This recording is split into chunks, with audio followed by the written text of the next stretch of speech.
নমস্কার বন্ধুরা, পিয়ালির রান্নাঘরে সবাইকে স্বাগত জানিয়ে আজকে বানাবো পাকন পিঠে।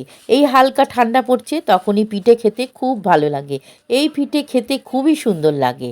তো চলো শুরু করি। প্রথমে এক বাটি নারকেল কোড়া দিলাম, আর 4 চামচ চিনি আর 2 চামচ গুড় দিয়ে ভালো করে নেড়ে নেড়ে পুরটা বানিয়ে নেব।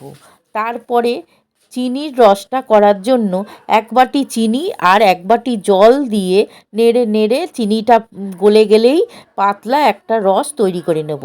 তারপর কড়াইতে এক বাটি সুজি দিয়ে শুকনো ভেজে নেব।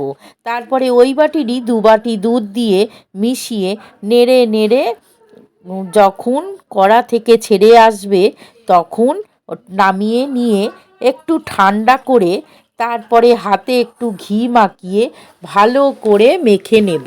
তারপরে ছোট লেচি কেটে হাত দিয়ে গোল করে তারপরে চ্যাপ্টা করে নেব।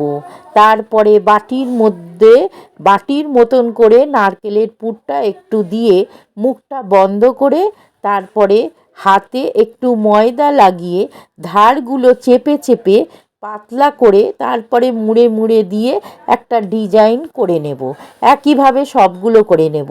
এবার কড়াইতে বেশ খানিকটা তেল গরম হলে একে একে পিঠেগুলো ছেড়ে মাঝারি আঁচে লাল লাল করে ভেজে তুলে সরাসরি গরম রসে দিয়ে দেব। 5 মিনিট রাখলেই ভিতরের রস ঢুকে যাবে, নরম তুলতুলে হয়ে যাবে, আর স্বাদের কথা কি বলবো, অসাধারণ। মুখে দিলেই মিলিয়ে যাবে। ভালো লাগলে পাশে থেকো বন্ধুরা।